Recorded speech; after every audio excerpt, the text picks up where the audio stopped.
Good afternoon, everyone, and welcome to our webinar, Rural America at a Glance 2018 edition. My name is Nancy McNiff, and I will be your host. Our speaker today is John Cromarty. John is a geographer with ERS's Resource and Rural Economics Division. He holds a PhD from the University of North Carolina at Chapel Hill. John conducts research on rural population change, rural housing, and rural-urban classifications. As an expert on rural definitions, he has developed new classification schemes and briefed policymakers on definitions used in USDA's rural development programs. During the webinar, if you have a question, please type it in at any time using the chat feature located in the bottom left-hand corner of your screen, and John will address it after the presentation. I think we're ready to start, so John, you may begin now. Thank you, Nancy, and thanks to everyone for participating in this webinar. The 2018 Rural America at a Glance was released yesterday, and it's the latest of the ERS at a Glance series, and which, in addition to these annual summaries, also includes specialized topics, such as those last year on rural manufacturing and rural education. This year, we cover a number of topics that link to opportunities and challenges currently facing rural areas. This includes population change and its components. It includes rural-urban differences in employment growth. We also look at population, employment, and poverty trends by race and ethnicity this year, and we have a final section on rural aging. As you'll see when we get to the first map, we're defining rural in this report at the county level using the current set of non-metropolitan counties. So I will be using the terms rural and non-metro interchangeably here. So moving to our first discussion of recent population change. One of the headlines from this report is that rural America increased its population in 2017 after 6 years of population loss. That's what you can see that if you follow the black line on this graph to the far right for that for the first period of population increase in 2017. It's a small increase, but it's continuing, as this graph shows, it's continuing an upturn in rural population since 2013. And in this report, I focus a lot on this 5-year period that coincides with this population upturn in line with improvements generally in labor market conditions. What this graph is showing with the other two lines is that all the recent upturn in rural population comes from higher rates of net migration. That's in migrants minus out migrants, as opposed to, and that's the green line, as opposed to natural change, which is births minus deaths on the red line. The green line showing that net migration has been on this upward upturn in recent years, increasing to essentially zero in the latest year.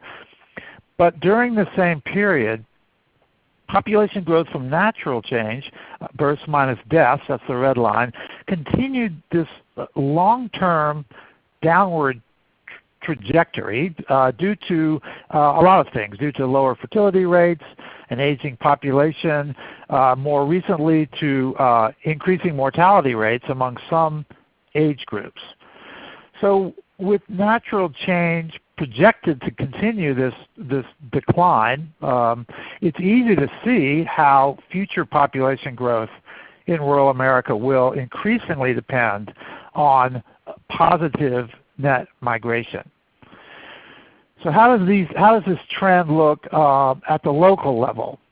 This map is showing net migration trends, but first off, this map is showing how rural is defined here as counties outside of metropolitan areas. Those are shown in gray. Non-metro counties cover about 3/4 of U.S. territory, but include just 14% of residents. So this map shows the change in net migration rates, again, between 2013 and 2017. And it makes clear just how much population trends vary at the local level. Most rural counties are showing improvements in net migration during this period in line with the overall national trend. These are the counties in yellow, in light green, and in dark green. So the counties in yellow are still losing population through net outmigration, but at lower rates of net outmigration. Many of them are found in more remote areas such as New England or in high poverty areas in the South. Another close to 500 rural counties switched from net outmigration to net in-migration during this period. These are the ones in light green. Most of these are in high amenity regions, such as in Florida, the Upper Great Lakes, the Ozarks, the Pacific Northwest. And they are found along with dark green counties that had net in-migration in both periods, but showed an improving rate of net in-migration. So despite that overall trend, we see here that quite a few rural counties are showing a decrease in net migration rates. These are the counties shown in red and are primarily in low-density, remote areas such as the Great Plains, in Appalachia, from eastern Kentucky all the way up to Maine, and in high poverty areas in the southeast and border areas of the southwest. Now some of these areas, including parts of North Dakota, Montana, New Mexico, Texas, have lost jobs in recent years related to cutbacks in oil and gas production. That explains some of the net outmigration. Other regions such as eastern Kentucky and West Virginia have been hard hit by the opioid epidemic. So demographic trends not only vary from place to place, but they vary significantly by race and ethnicity. These pie charts show that rural America is less racially diverse than urban areas. Whites make up nearly 80% of the rural population. That's the blue section of the pie chart on the left, but less than 60% of the urban population. Hispanics are the fastest growing segment of the rural population, but they still make up just 9% of the rural population, the gray segment, compared with 20% in urban areas. Blacks constitute 8% of the rural population, that's in orange, while American Indians, shown in light blue, are the only minority group with a higher rural than urban share. The overall rate of population change in rural areas masks differences among race ethnicity groups. This graph is showing the annual rate of population growth from, again, 2013 to 2017 for the total population on the left side. That's that first group of bars. So you see that, first period of population growth in 2017 over there on the left side. And for 4 race ethnicity groups. What we see is that that population losses among whites and blacks are balanced by population gains among American Indians and Hispanics. The white population continues to decline, but showed an improvement in the rate of population change. This improvement is likely due entirely to that upturn in net migration that we saw in the first graph, because natural change is contributing less over time to population growth among rural whites. The rural black population continued to lose population in 2017 as well, but at a higher rate of loss than earlier. American Indians increased their rural population throughout this period, but at diminishing rates. And the Hispanic rate of growth remained near 2% per year throughout the period.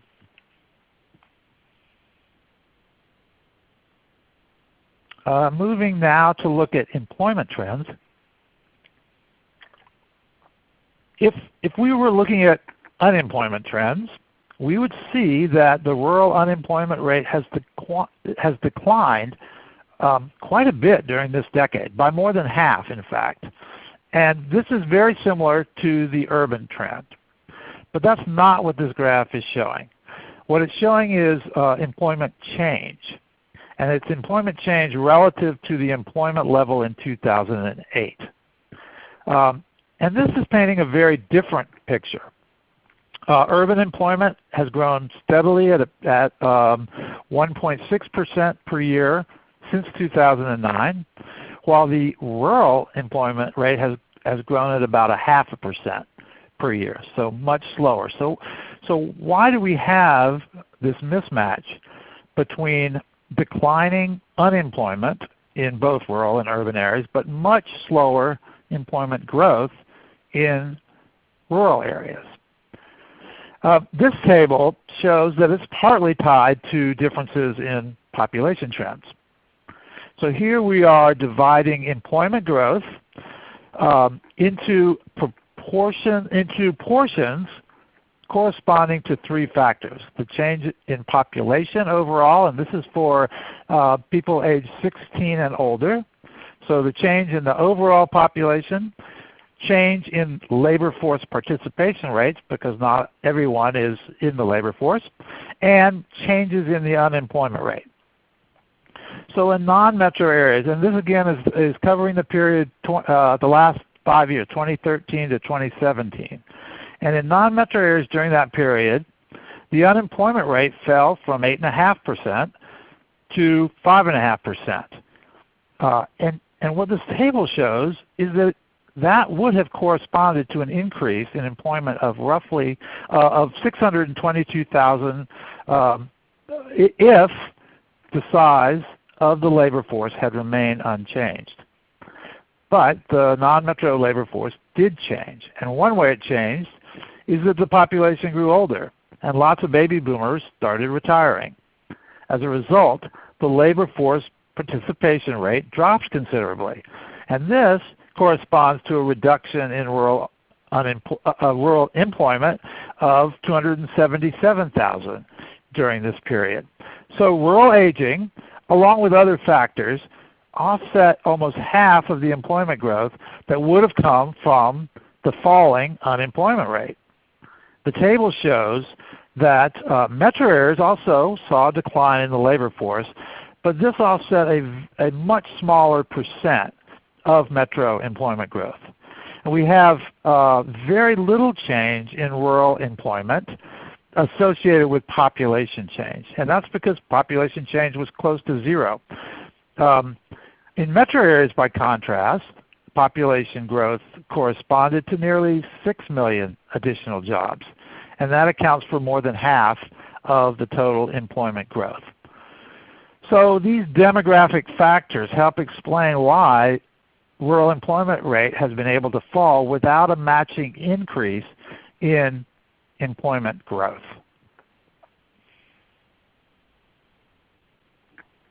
Switching now to look at poverty trends. The rural poverty rate was over 16% in 2017, compared with less than 13% for urban areas.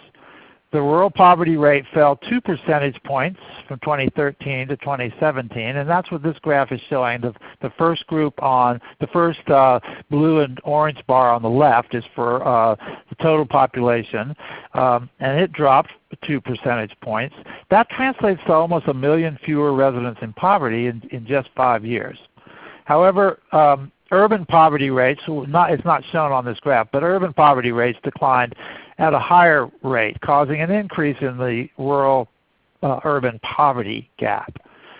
The chart is showing that poverty rates declined for all race ethnicity groups, but remains highest among racial and ethnic minority groups. The rural black population showed the largest drop in poverty, declining by more than 5 percentage points, but blacks continue to have the highest poverty rate among all rural race ethnicity groups. They comprise 8% of the rural population, but 15% of the poor population. Whites have historically had much lower poverty rates, and their rate fell almost 2 percentage points during this period. Despite this much lower poverty rate, the majority of the rural poor are white. They make up 80% of the rural population, and 65% of the rural population in poverty.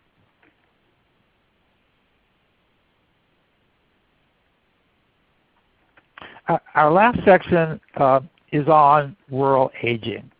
So population aging is an emerging national trend, but rural communities are on the leading edge of the trend, so to speak. In the United States, 19% of the rural population is 65 years or older, compared with 15% in urban areas.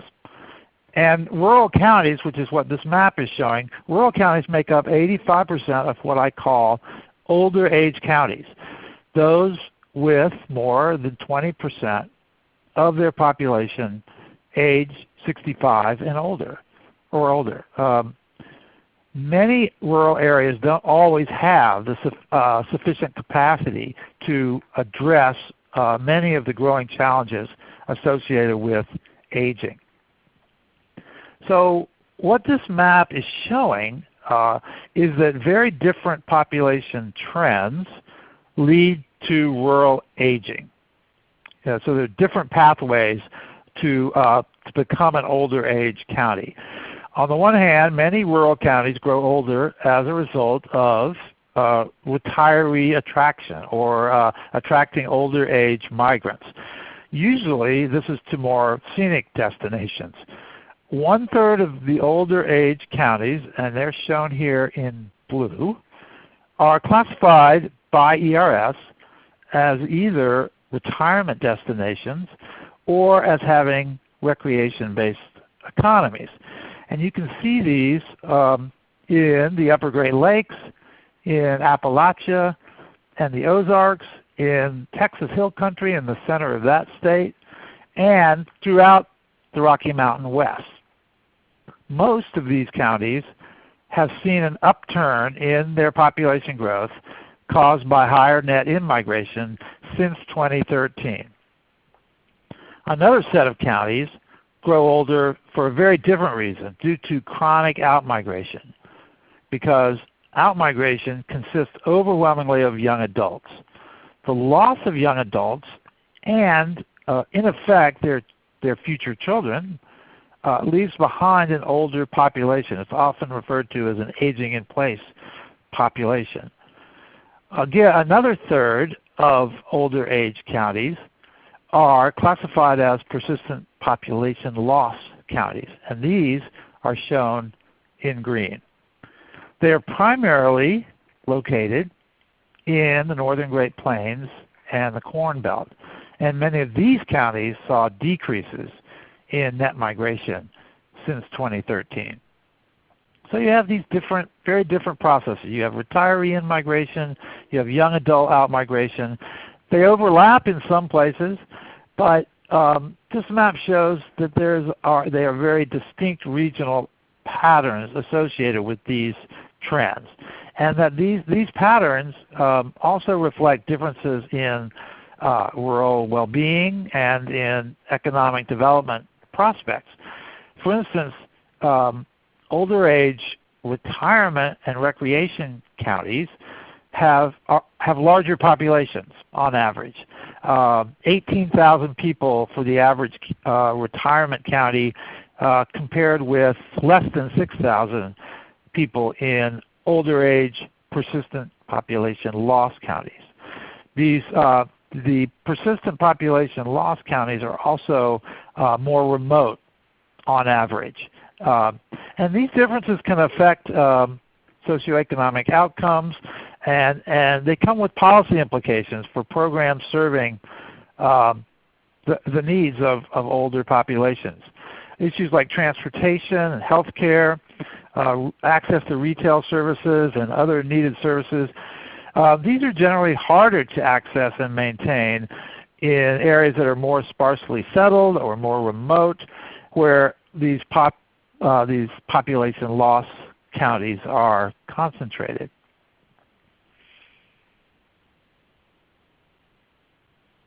So in summary, we're seeing an upturn in rural population trends. since 2013, in line with improvements generally in the rural economy. However, population loss from natural changes will continue falling. So future growth will rely more and more on positive net migration, on more people moving into rural areas than moving out. But it's also important to keep in mind that net migration tends to favor more densely settled rural areas, areas with attractive scenic qualities, or areas that are near large cities. Fewer migrants are attracted to sparsely settled, less scenic, and more remote location.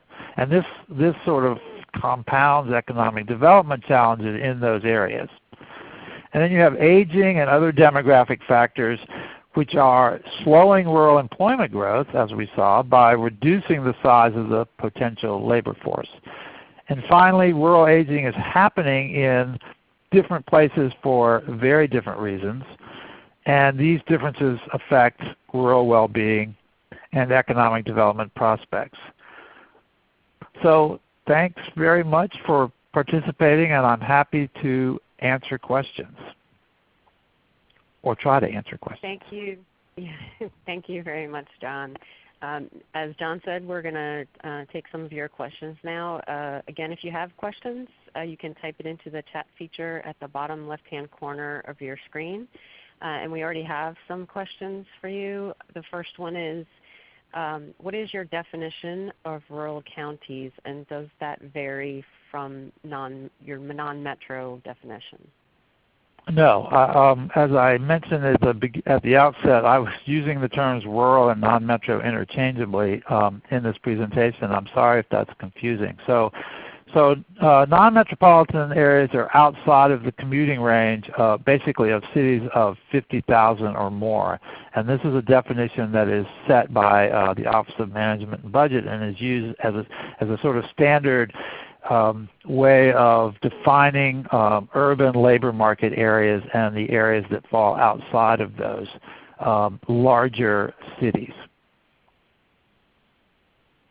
Okay, we have two questions, and I believe they're about slide number 8. So I'm going to bring slide number 8 up. The first question is, does the employment growth graph show place of residence or place of employment? Could people living in non-metro counties be employed in metro counties? This is from the current population survey.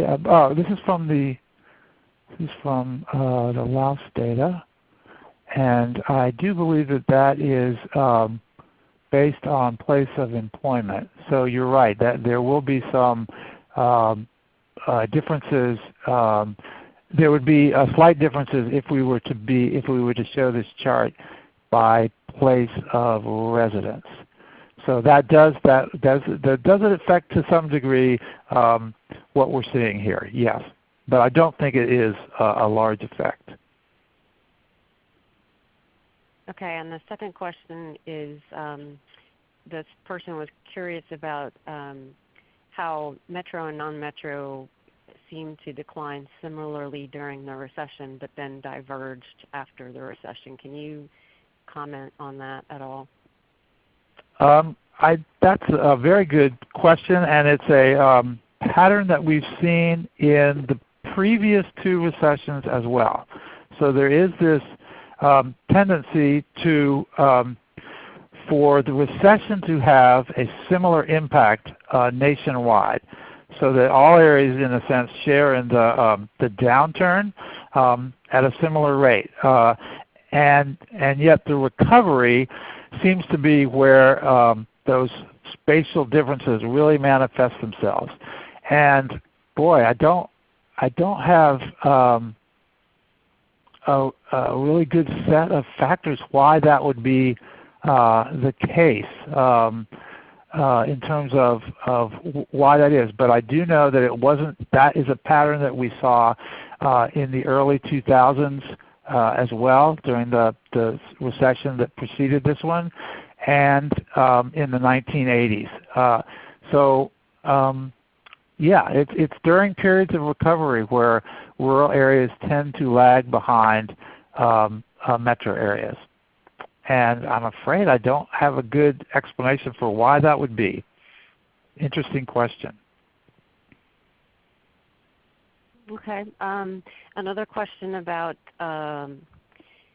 what is your definition that you're using for urban and rural in this report? Is there a specific number of people per county that makes it metro or non-metro?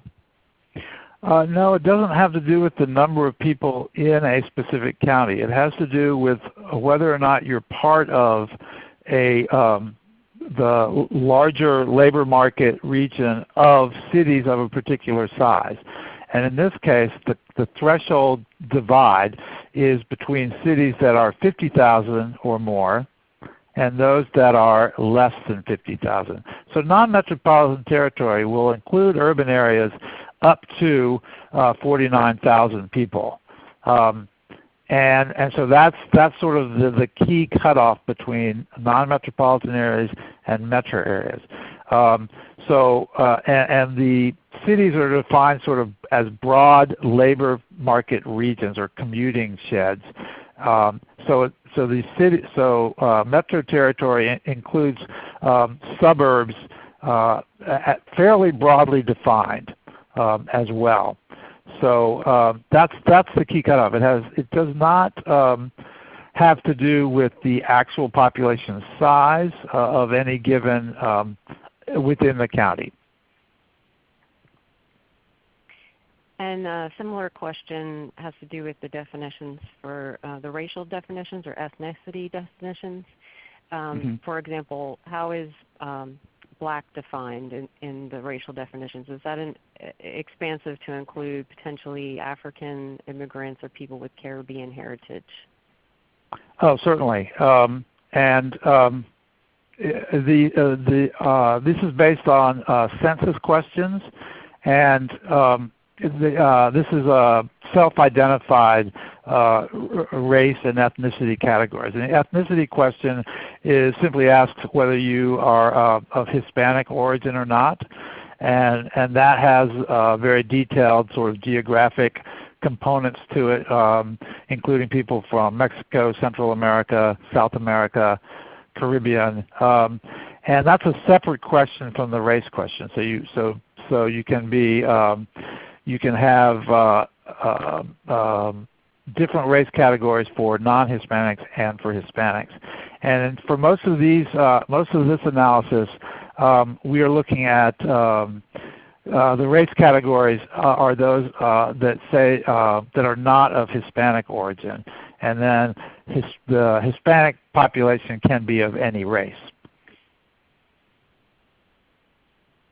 Okay.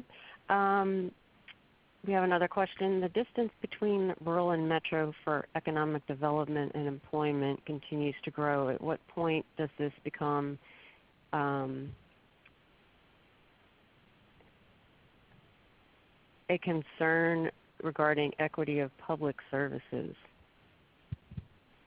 Boy, that's a good question, and I think you're already seeing major challenges in some rural areas in terms of the decline in services related to both population loss and the aging of the population. So there's been some recent data published, not by ERS, that has shown a very strong connection, say, between the decline in retail services in areas and the increase in aging in those areas. There's a very strong correlation.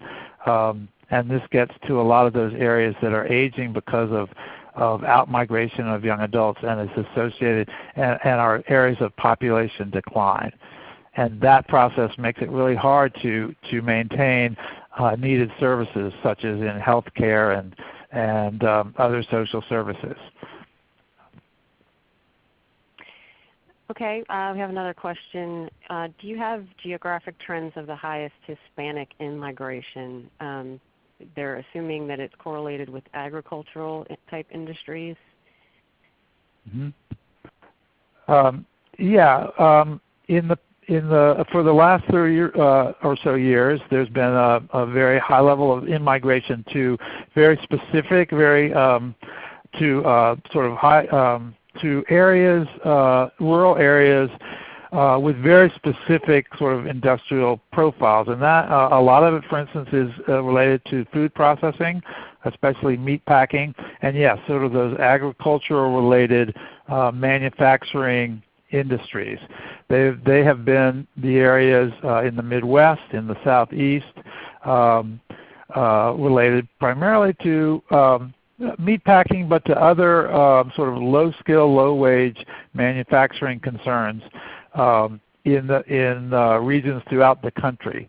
So yes, it's a very particular, it has been a very focused form of migration of Hispanics and other immigrants to rural areas. There's also quite a bit of in-migration in places in, say, high amenity areas where there's a increasing demand for service workers. So you also see it in some of these retirement and recreation areas. Okay. We have a question about have you examined the role of natural amenities in determining rural net migration? Certainly. It is a major determinant of where population tends to be focused in rural America. I would point you to a study, it's a few years old now, on natural amenities and its relationship to population change by David McGranahan, and he was showing that half of the population change over a long period of time, over a 30-year period, could be attributed to simply looking at the differences in natural amenities of a given county. So a county with attractive features, scenic features such as mountains or lakes, bodies of water, and of amenable climates are those that tend to attract in-migrants. And that's sort of a very unchanging determinant of rural population growth over several decades. Okay, there's another question about employment growth. Is there a pattern in what sorts of jobs were lost and what jobs are coming back to rural areas? For example, manufacturing or service sector? Yes, I would say that sort of generally speaking over the last several decades, the disproportionate number of jobs, sort of the net increase in jobs, has been in the service sector. This has been led by growth in health services and in the sort of recreation and hospitality industries. Those have sort of been the leading edge. We've gone through some periods of cutbacks in manufacturing over the past couple of decades, some of them quite serious cutbacks for non-metro manufacturing, but some of that is also coming back in more recent years. So, and then there's been a boom in the oil and gas industry in the last 10 or 15 years, and that's been cyclical as well. But I would say generally speaking it's been employment growth has mostly been led by jobs in service industries. Okay, we have a question about slide 11, the rural aging map, which I'll bring up. What do you attribute to the counties with the populations, with the 19% of rural population 65 years or older? For example, small population or higher mortality. They're asking from they're from Georgia, so they're asking, I guess, what those counties what do you attribute that to? Let's see. I'm not sure what we're looking at. Let's see. So there's I think they Georgia. mean the yellow. Yeah. I think they mean the yellow, less than 20%. Right. So I would say those are counties. So a lot of the counties are in high minority regions in southeastern Georgia with a large African American population, and they have a slightly younger age structure than for the white population. So they are certainly aging, but they are not quite yet at that 20% threshold. So fertility rates declined a little bit slower in those counties, and so you have a somewhat younger population in a lot of those areas. That would be one explanation. And in others, it's just a lot of those counties, although I know that there are retirement destinations in some of those places, and there is a trend of return migration among rural elderly to those areas. It hasn't been at the level to sort of cross that threshold or to have the same older age structure as counties in other parts of the country. Okay. There's a question on the overlap between recreation counties and retirement destination counties. How common is it to find those two in a single county? Oh, I think it's quite common. I think they do overlap. The definitions are different. For identifying retirement destination counties is looking at patterns of net migration. So a county is considered a retirement destination if a certain percentage of population growth is from the net in-migration of people, and we actually use a slightly younger cutoff for identifying these areas. It's people 55 years or older. And if the net migration rate is at a certain level, they're considered retirement destinations. The recreation counties are identified by sort of their employment profile, by the existence of sort of hotels and motels, the importance of the leisure and recreation employment to that economy. So it's a very different take, but there's quite a bit of overlap in those two types of counties. I can't say exactly how much it is, but I would say it's probably about probably a 50% overlap, but I would have to look to see exactly what that number is. Okay, we have one more question. The report briefly mentions higher mortality rates in middle-aged adults in rural America. Is that mainly being driven by the opioid crisis, or is this speaking to something else? I would say that the drug crisis in general is a big part of that story. Yes, and you can see that in the geographic patterns of this rather unprecedented phenomenon of having a reversal in mortality rates, which of course for a century and a half have been declining as life expectancy has increased. To see that reverse is a bit of a surprise. And yes, the county patterns do suggest a very high correlation between areas that are hard hit by not just the opioid crisis, but other drugs as well, and sort of broader health-related mortality issues as well. But yes, there is a connection. There is a very strong connection between the opioid crisis and these rather surprising increases in mortality rates, especially for younger and middle-aged age groups.